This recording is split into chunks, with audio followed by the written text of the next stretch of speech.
Hi hello నమస్తే welcome to BRK money control. నేను మీ విజయ్. ఈరోజు మనతో పాటు ఉన్నారు amphi certified mutual fund distributor Bonigala Salmon గారు ఉన్నారు. ఆయనతో మాట్లాడి మరికొన్ని విషయాలు తెలుసుకుందాం. సార్ నమస్తే సార్. నమస్తే అండి విజయ్ గారు. సార్ ఇప్పుడు ప్రతి ఒక్కరు దేని మీద అంటే ఫోకస్ అంటే ఎవరు ఆడవాళ్ళు అంటేనే బంగారుకు మించినది ఏది లేదంటారు యాక్చువల్ చెప్పాలంటే. అంటే ఆడవాళ్ళకైనా అదే ఇష్టం, మగవాళ్ళకైనా అదే ఇష్టం, ఎవరికైనా గోల్డ్ అంటే ఇంకా ఇష్టం లేని వాళ్ళు ఉండరు. సో మరి గోల్డ్ అంటే ఏ విధంగా ఉండబోతుంది అసలు? చాలా వరకు అయితే చాలామందికి డౌట్స్ ఉన్నాయి. అంటే పెరుగుతుందేమో, ఈ మనం చూసుకుంటే 1,00,000 దాటుతుంది అని చెప్పారు గోల్డ్. సో ఏ విధంగా ఉండబోతుంది అసలు గోల్డ్? ఇప్పుడు చూడండి విజయ్ గారు, గోల్డ్ కూడా ఈక్విటీస్ లాగానే గోల్డ్ రిటర్న్స్ కూడా గ్యారంటీ ఉండవు. అయితే మన దేశంలో ప్రజలకి గోల్డ్ అంటే విపరీతమైన పిచ్చేది ఇంకా మన లేడీస్కి కానీ. రైట్. అయితే గోల్డ్ ఎప్పుడు కూడా అండి ఈక్విటీస్ అంటే స్టాక్ మార్కెట్ అనిశ్చితిగా ఉన్నప్పుడు, ఉడిదుడుకులు లోనైనప్పుడు గోల్డ్ పెరుగుతుంది, గోల్డ్ రేట్ పెరుగుతుంది. ఎందుకంటే ఇన్ఫ్లేషన్ అంటే ద్రవ్యోల్బణం ప్రతి సంవత్సరం ధరల రేట్లు పెరుగుతుంది. ఇన్ఫ్లేషన్కి హెడ్జింగ్, ఇన్ఫ్లేషన్ రక్షణ ఉండాలంటే ఈక్విటీస్ ఒకటి. ఈక్విటీస్ ఏంటి, షార్ట్ పీరియడ్లో రిస్క్ ఉంటుంది, లాంగ్ పీరియడ్లో మంచిది. గోల్డ్ ఇన్ఫ్లేషన్కి హెడ్జింగ్గా వాడతాయి. అన్ని దేశాలు కూడా గోల్డ్ రిజర్వ్స్ని ఇష్టపడతాయి. సో అందరూ ఏమనుకుంటారు, గోల్డ్ ఎప్పటికీ పెరుగుతుంది అనుకుంటారు. అవును, అది రాంగ్. గోల్డ్ ఒక్కొక్కసారి తగ్గుతుంది కూడా. ఏదైనా సంవత్సరాల్లో గోల్డ్ తగ్గిన ఏమైనా ఉన్నాయా? మీరు చూడండి, 2013 గోల్డ్ 5% నెగిటివ్ రేట్ని ఇచ్చింది 2013లో.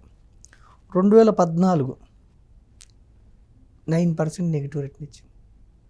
అంటే 1,00,000 పెడితే మీరు గోల్డ్ మీద 1,00,000 ఉంటే 9,000 తగ్గింది. అప్పుడు చాలా లక్కీ కావాలి కొనే వాళ్ళకి మాత్రం. 2015 6% నెగిటివ్ రేట్ని ఇచ్చింది. ఫస్ట్ నెగిటివ్ చెప్తున్నా, తర్వాత పాజిటివ్ చెప్తాను. రైట్, అర్థమైంది.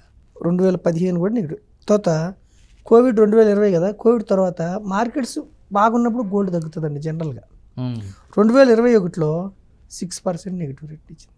6%. ఓకే. అయితే గోల్డ్ హిస్టారికల్గా చూసుకుంటే ఒక 9 to 10% రిటర్న్స్ ఇస్తుంది. లాంగ్ టర్మ్లో గోల్డ్ కంటే కూడా ఈక్విటీస్, స్టాక్ మార్కెట్స్ ఎక్కువ రిటర్న్స్ ఇస్తాయి. కానీ ఈక్విటీస్లో ఒక సంవత్సరం 40% పెరగవచ్చు, ఒక సంవత్సరం 40% పడిపోవచ్చు. అయితే గోల్డ్లో మీకు అంత పడిపోవటం ఎన్నడూ లేదు. మ్యాక్సిమం ఎంత పర్సెంట్ పడింది? ఒక 9% పడింది. 9% పడింది. ఇప్పుడు చూడండి, లాస్ట్ ఇయర్ 2024లో అరౌండ్ 20-25% పెరిగింది గోల్డ్. అంటే 1,00,000 పెడితే 25,000. అదే. తర్వాత 2002లో 24% పెరిగింది. 2002లో 2008లో గ్లోబల్ క్రైసిస్, ప్రపంచం మొత్తం ఆర్థిక మాంద్యం వచ్చింది. అప్పుడు 2008లో 27%. అంటే ప్రపంచం మొత్తం స్టాక్ మార్కెట్స్ కుదేలైతే గోల్డ్ పెరుగుతుంది. ఓకే. ట్రంప్ ఇష్యూ వల్ల, ట్రేడ్ వార్స్ వల్ల బాగా పెరిగింది లాస్ట్ ఇయర్. అంతే. తర్వాత 2011లో 31% పెరిగింది. 2010లో 23%. అంటే గోల్డ్ ఎప్పుడు కూడా అండి ప్రపంచ ట్రేడింగ్ మీద ఆధారపడి ఉంటుంది. గోల్డ్ కూడా లైక్ ఈక్విటీస్ లాగానే.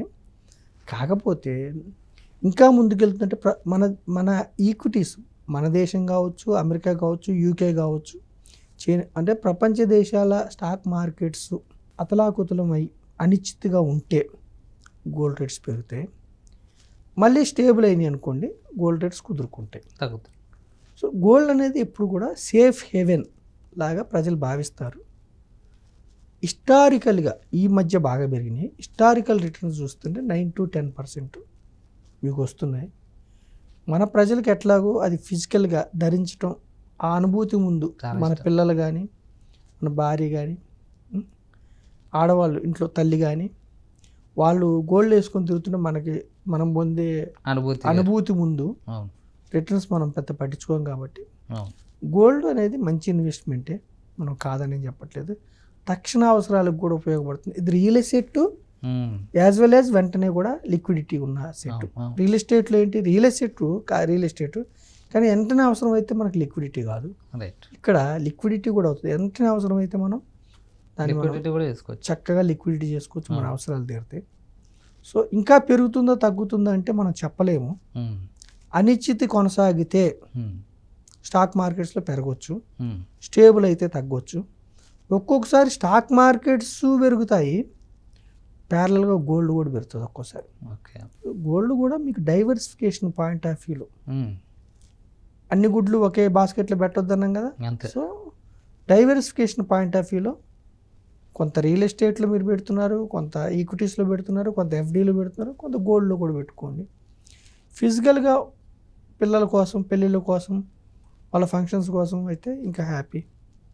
So gold is good investment, nothing wrong. దీర్ఘకాలంలో గోల్డ్ని ఈక్విటీస్ బీట్ చేస్తాయి. Okay. Historical returns. But equities are high risk, high volatile. అర్థం చేసుకొని రావాలి. అర్థం చేసుకోకుండా డైవర్సిఫైడ్ ఈక్విటీ మ్యూచువల్ ఫండ్స్ని, ట్రేడింగ్నే మీరు అవి ఇన్వెస్ట్మెంట్ అనుకొని మీరు ట్రేడింగ్లో పెట్టుకొని డబ్బులను పోగొట్టుకొని మన ఛానల్స్ ఇంకో ఛానల్స్ చూసుకొని స్టాక్ మార్కెట్లోకి ఈత రాకుండా దూకేసి మునిగిపోవద్దు. మంచి చెడు తెలుసుకొని ఇన్వెస్ట్మెంట్ చేసుకుంటే మీరు హీరో అవుతారు. తెలియనప్పుడు మీరు దూరంగా ఉండండి. తెలిసినప్పుడు అయితే మధ్యతరగతి పేదవారు ధనవంతులు కావాలంటే గ్రూప్ ఆఫ్ కంపెనీస్, గోల్డ్లో కూడా కొంత అలొకేషన్ చేసుకోండి. ఇది మన ఎపిసోడ్ ద్వారా నేను ప్రజలకు తెలియజేస్తాను. Thank you so much sir. అంటే చాలామంది ఏంటంటే గోల్డ్ ఇప్పుడు పెరగబోతుంది అంటే కొంతమంది తగ్గుతుంది అనే ఒక డౌట్ చాలామందికి ఉండిపోయింది. సో ఏ విధంగా తగ్గుతుంది, ఏ విధంగా పెరుగుతుంది అని వాళ్ళకి తెలియదు యాక్చువల్ చెప్పాలంటే. సో చూసే వాళ్ళకి దీన్ని బట్టి మనకి గోల్డ్ కొనే ముందు ఇది ఆలోచిస్తే సో మనం గోల్డ్ కొనొచ్చా లేదా అనేది ఈజీగా తెలిసిపోద్ది. సో వాళ్ళు ఇప్పుడు ఏదైతే మేము చెప్పారో మార్కెట్ చూసి మనం దాన్ని అబ్జర్వ్ చేసిన తర్వాత వాళ్ళు కొనాలనుకుంటే వాళ్ళకప్పుడు తెలిసిపోద్ది. సో గోల్డ్ పెరగబోతుందంటే వాళ్ళు లేదు కొన్ని రోజులు ఆగుతారు, లేదు తగ్గుతుందంటే ఎటైనా కొంటారు బై. So thank you so much sir, ఈ ఇన్ఫర్మేషన్ తెలియజేసినందుకు thank you so much. Thank you అండి విజయ్ గారు.